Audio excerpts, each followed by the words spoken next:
پھر یہ کہ اگر کوئی مجرم عدالت میں مبہم بیان دے، یعنی ابھی اس نے کلیئر بیان نہیں دیا ہے، تو بھی قاضی اسے یہ تلقین کر سکتا ہے کہ اللہ سے توبہ اور استغفار کرے اور اسے سزا دینے کا قدم نہ اٹھائے۔ یہ واقعہ بھی نبی اکرم صلی اللہ علیہ وسلم کے دور میں ہوا تھا۔ سیدنا انس بن مالک کہتے ہیں کہ میں آپ صلی اللہ علیہ وسلم کے پاس بیٹھا ہوا تھا، اتنے میں ایک شخص ابو البصر بن کعب بن عمر آپ صلی اللہ علیہ وسلم کے پاس آ کر کہنے لگا، یا رسول اللہ صلی اللہ علیہ وسلم، میں نے ایک حد واجب ہونے والا گناہ کیا ہے، مجھے حد لگائیے۔ بس اس نے اتنا کہا، اس نے نہیں کہا کہ میں نے زنا کیا ہے، اس نے یہ نہیں کہا کہ کس طرح سے کس کے ساتھ کیا، کچھ بھی نہیں، آگے پیچھے اس نے کوئی بات نہیں کی۔ آپ صلی اللہ علیہ وسلم نے اس سے کچھ نہیں پوچھا۔ اتنے میں نماز کا وقت آ گیا، اس نے بھی آپ صلی اللہ علیہ وسلم کے پیچھے نماز پڑھی۔ جب آپ صلی اللہ علیہ وسلم نماز پڑھ چکے تو پھر وہ شخص کھڑا ہو کر کہنے لگا، یا رسول اللہ صلی اللہ علیہ وسلم، میں نے ایک حد واجب ہونے والا گناہ کیا ہے، کتاب اللہ کے مطابق مجھے سزا دیجیے۔ دیکھیں اسٹل یہ نہیں بتا رہا کہ کون سا گناہ، کون سی سزا، ٹھیک ہے۔ آپ صلی اللہ علیہ وسلم نے فرمایا، کیا تو نے ہمارے ساتھ نماز نہیں پڑھی؟ وہ کہنے لگا، پڑھی ہے۔ آپ صلی اللہ علیہ وسلم نے فرمایا، تو بس اللہ نے تیرا گناہ یا تیری سزا کو معاف کر دیا ہے۔ اسے بخاری نے روایت کیا ہے۔ آپ دیکھیں تو اس حدیث سے یہ بات پتہ چلتی ہے کہ نبی اکرم صلی اللہ علیہ وسلم سزا دینے میں انٹرسٹڈ نہیں ہوتے تھے، کیونکہ آپ بہت زیادہ سافٹ ہارٹڈ تھے، بہت نرم دل تھے، اور آپ صلی اللہ علیہ وسلم یہ جانتے تھے کہ جو بندہ آ کر اپنا جرم قبول کر رہا ہے، اس کا مطلب وہ سچا تائب ہے، تو اسے معاف کر دیا جائے۔ لیکن اگر وہ کلیئر بیان دے دیتا اور اس نے آ کر پبلکلی کہا ہے اور نبی اکرم صلی اللہ علیہ وسلم کے پاس آ کر کہا ہے، تو اس کا مطلب اس نے آ کر عدالت میں اپنا بیان دیا ہے، کیونکہ اس وقت کے حاکم کون تھے؟ آپ صلی اللہ علیہ وسلم تھے۔ کسی کا بھی نبی اکرم صلی اللہ علیہ وسلم کے سامنے آ کر بیان دینا ایسا ہی تھا کہ اس نے عدالت میں آ کر بات کہی ہے۔ پھر یہ کہ حد کو قائم کرنے کی بڑی برکت ہے۔ یہ جو حدود اللہ سبحانہ تعالیٰ نے بتائی ہیں، جب اسلامک اسٹیٹ میں اس کو فالو کیا جائے گا تو اس کی بڑی برکتیں ہیں۔ اس برکت کو ایک مثال سے سمجھایا گیا ہے۔ رسول اللہ صلی اللہ علیہ وسلم نے فرمایا، کسی ملک میں اسلامی قانون کا جاری ہونا وہاں کے لوگوں کے لیے 30 دن اور ایک روایت کے مطابق 40 دن بارش برسنے سے بہتر ہے۔ اسے سنن نسائی نے روایت کیا ہے۔ جب 30 دن مسلسل بارش برسے گی یا پھر 40 دن مسلسل بارش برسے گی تو کیا پانی کی کمی رہے گی؟ نہیں۔ اور جب پانی وافر مقدار میں ہوتا ہے تو ہر طرف ہریالی ہوتی ہے، چارہ بہت زیادہ اگتا ہے، جانور بھی صحت مند ہوتے ہیں، اور سبزیاں اور نباتات، پھل پھول سب صحت پاتے ہیں، انسان کو بہت اچھی خوراک کھانے کو ملتی ہے، بزنس گرو کرتے ہیں۔ تو بارش کا برسنا بہت بڑی نعمت ہے۔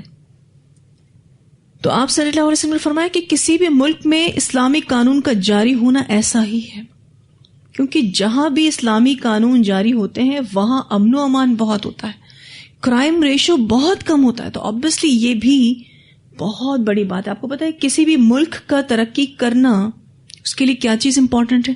امن و امان۔ پیسفل انوائرمنٹ اگر ہوگا تو لوگ بہت اچھے سے ترقی کر سکیں گے، اپنے کام پر فوکس کر سکیں گے۔ لیکن ہم دیکھتے ہیں کہ ایسا کچھ بھی ہماری مملکت میں نہیں ہو رہا، جو کہ اسلامک اسٹیٹ ہے، اس کے باوجود بھی یہاں پر اسلامی حدود جاری نہیں ہوتی۔ تو دیکھ لیں کیا حالات ہے۔ زنا عام ہے، چوری عام ہے، شراب پینا بھی عام ہو گیا۔ یہ ساری جو سزائیں ہیں چونکہ نافذ نہیں ہوتی، اسی لیے مجرموں کو بڑی ہی چھوٹ ملی ہوئی ہے اور وہ بڑے ہی دھرلے سے جرم کرتے ہیں۔ پھر ایک بات جو ہم نے پڑھی تھی کہ تعزیر میں قاضی 10 کوڑوں سے زیادہ کی سزا نہیں دے سکتا۔ اس بارے میں بخاری کی روایت آتی ہے، نبی اکرم صلی اللہ علیہ وسلم نے فرمایا، اللہ کی حدود میں سے کسی حد کے علاوہ 10 کوڑوں سے زیادہ نہ مارے جائیں۔ تو کیا پتہ چلتا ہے اس سے کہ تعزیر میں قاضی بدنی سزا 10 کوڑوں سے زیادہ نہیں دے سکتا ہے. پھر اسے 9 کوڑے، 8 کوڑے، 7، 5 یعنی 10 سے نیچے جو تعداد ہے اس میں سے کوئی نہ کوئی سزا دینی ہوگی. یہ جو ہم حد کی بات کر رہے ہیں یہ وہ سزا ہے جو اللہ تعالیٰ نے خود مقرر کی ہے. تو حد کو نافذ کرنے میں کچھ باتوں کا خیال رکھنا بہت ضروری ہے. پہلی بات، حد کو نافذ کرنے میں جرم کا ثابت ہونا ضروری ہے اور اس کی شرائط ہیں. ایک، اقرار. ٹھیک ہے، یعنی خود سے مجرم 4 بار اقرار کرے. ہم چونکہ یہاں پر زنا کی حد کے بارے میں پڑھ رہے ہیں اسی لیے اسی حوالے سے ہی بات ہو رہی ہے. ٹھیک ہے جی. تو پہلی شرط کیا ہے؟ اقرار، یعنی خود سے مجرم 4 بار اقرار کرے. دوسری شرط شہادت، یعنی 4 مردوں کی گواہی چاہیے. اس کی ڈیٹیلز انشاءاللہ آیت نمبر 4 میں ہی آئیں گی، تب میں آپ کو وہاں پر زیادہ وضاحت سے بیان کروں گی.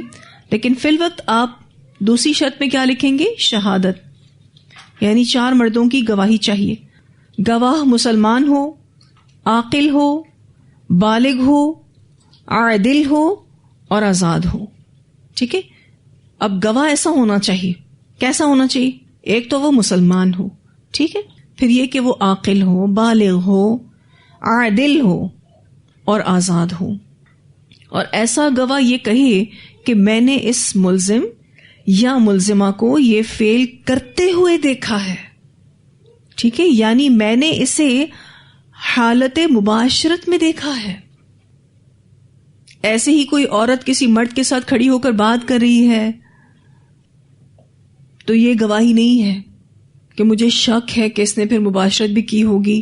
نہیں، یہ گواہی نہیں ہے. گواہ آ کر کیا کہے گا کہ میں نے اسے حالت مباشرت میں دیکھا ہے. پھر یہ کہ کوڑا بہت زیادہ سخت نہ ہو. وہ جو ہنٹر ہے نا جس سے مارا جائے گا وہ بہت زیادہ سخت نہ ہو کہ 100 کوڑے پڑنے پر کھال ہی ادھیڑ دے اور گوشت پھٹ جائے. ایسا کوڑا نہیں ہونا چاہیے. اور بہت زیادہ نرم بھی نہ ہو کہ جس سے مجرم کو سزا ہی محسوس نہ ہو. ٹھیک ہے. کوڑا ایسا ہونا چاہیے جو بالکل نیا اور سخت نہ ہو اور نہ زیادہ پرانا اور نرم ہو.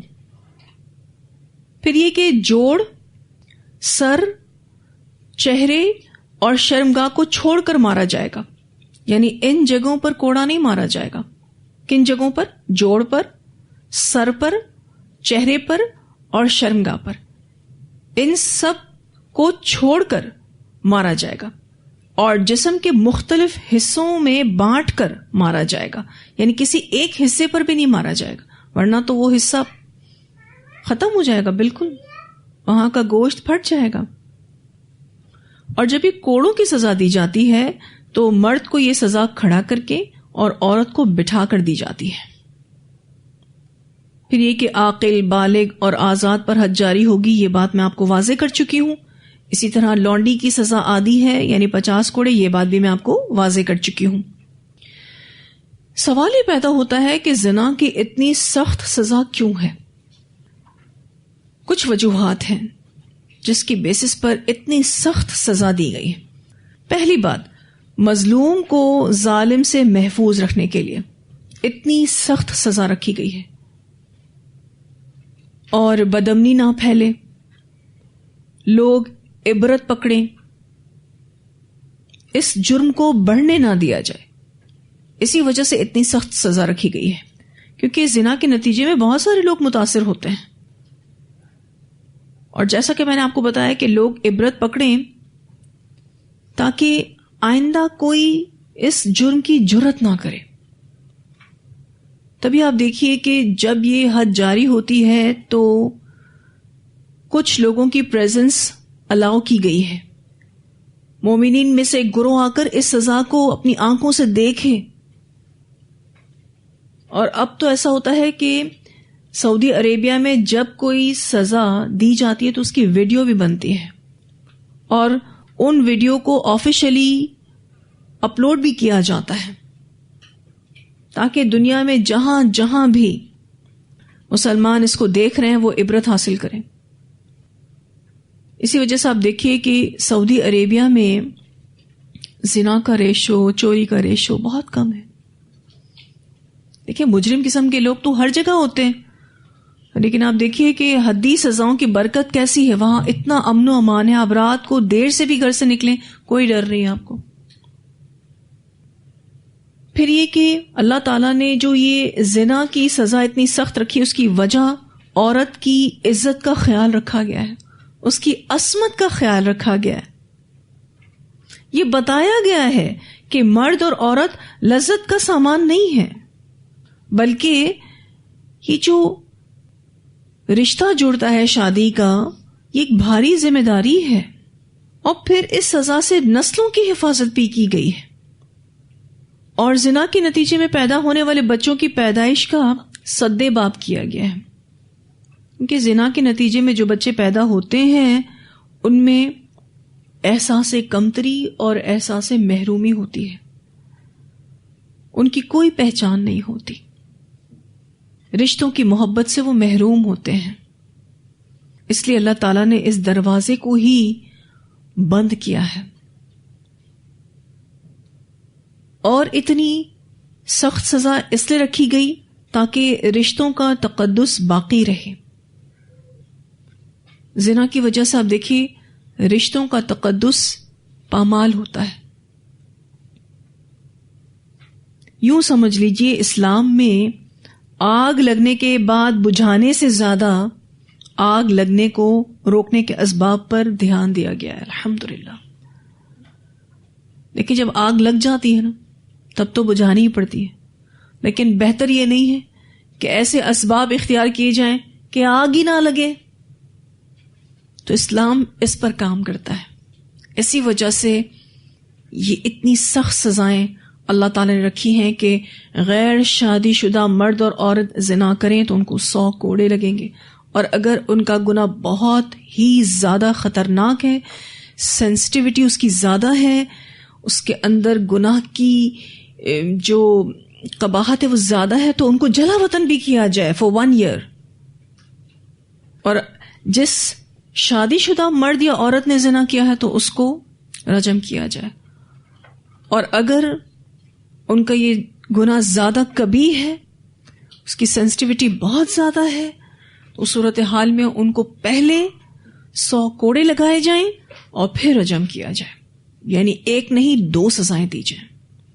یہ جرم کی نوعیت کے اعتبار سے سزاؤں کی ایڈیشن ہو سکتی ہے تاکہ معاشرے میں یہ گناہ ختم ہو. ایک کو سزا دے کر پورے معاشرے کو سمجھایا جائے کہ اگر تم نے یہ گناہ کیا تو تم بھی پکڑے جاؤ گے اور تمہیں بھی سزا ملے گی.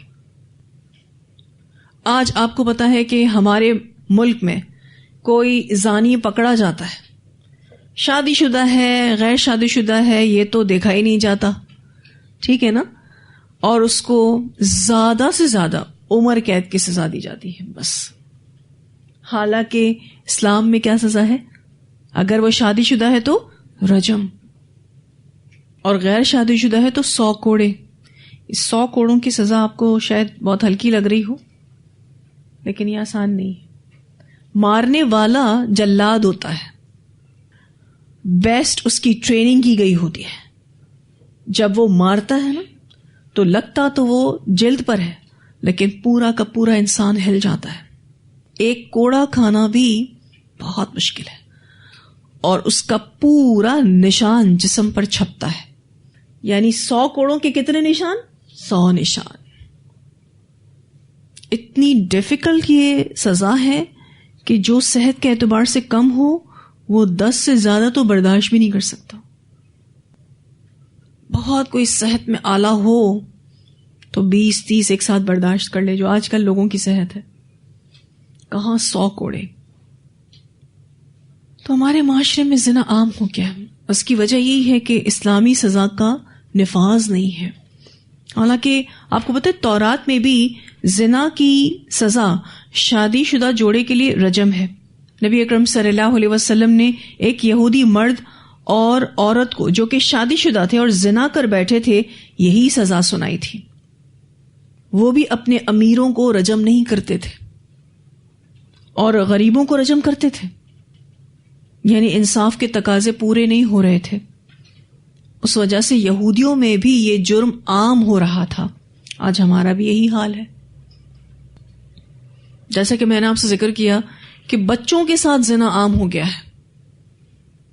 کچھ سال پہلے آپ چلے جائیں تو کوئی سوچ بھی نہیں سکتا تھا کہ چھوٹے چھوٹے بچوں کے ساتھ ریپ کیا جائے گا اور گینگ ریپ کیا جاتا ہے, اور پھر اس پر ظلم یہ کہ اس بچے کو مار دیا جاتا ہے یا وہ بچہ مر جاتا ہے. وہ سہ نہیں پاتا ہے اس ٹارچر کو, اس تشدد کو, اس جرم کو وہ برداشت نہیں کر پاتا.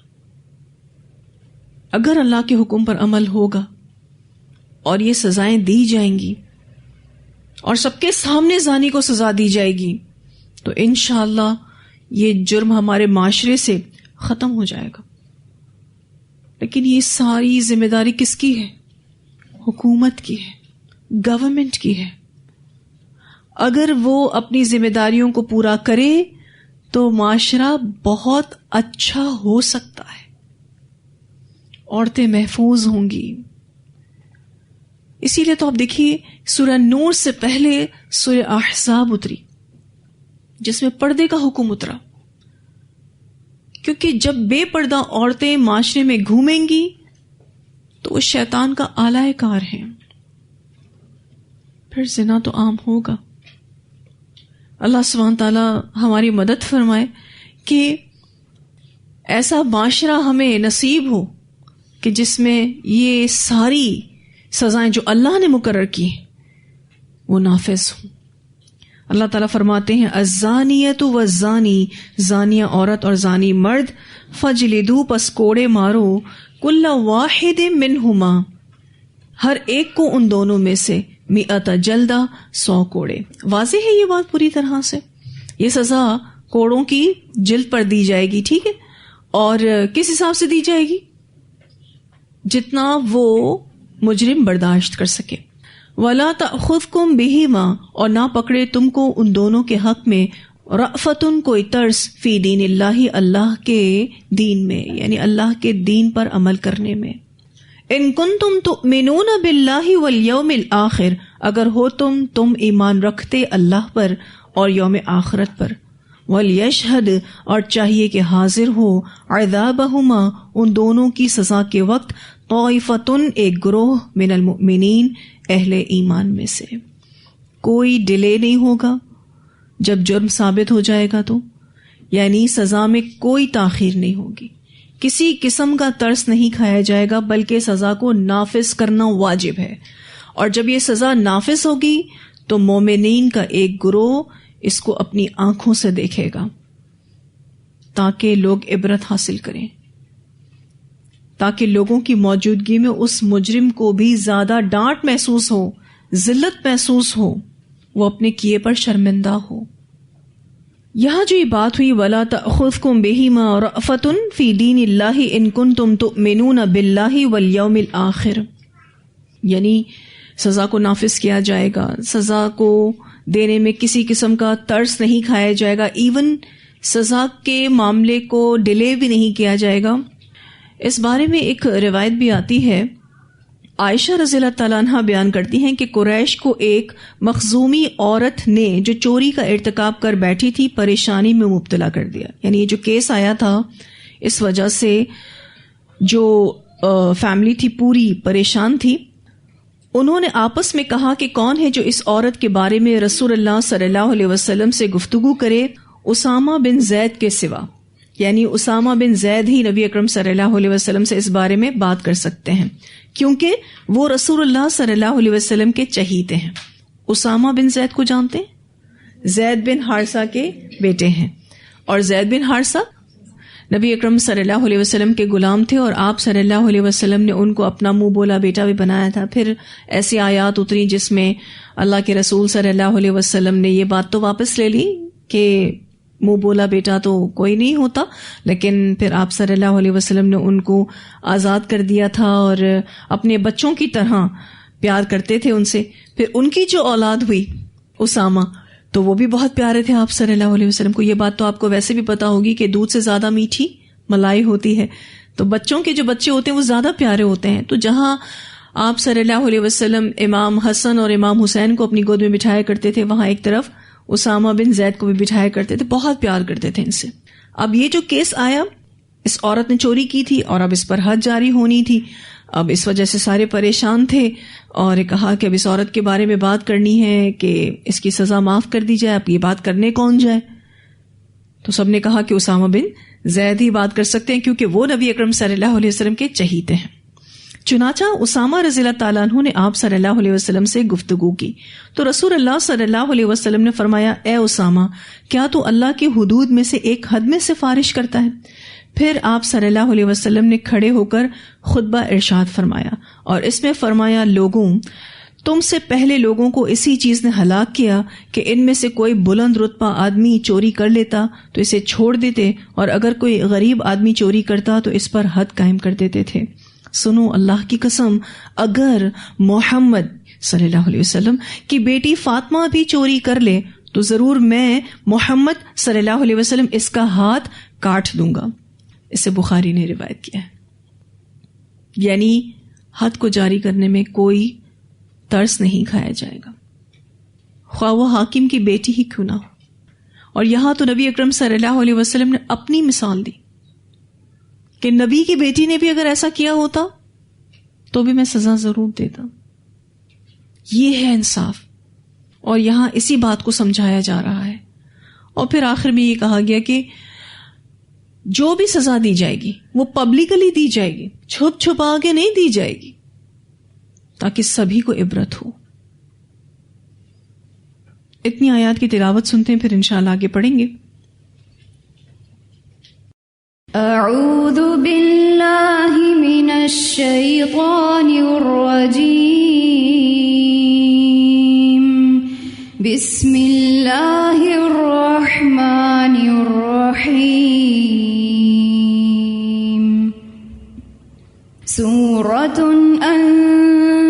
انزلناها وفرضناها وأنزلنا فيها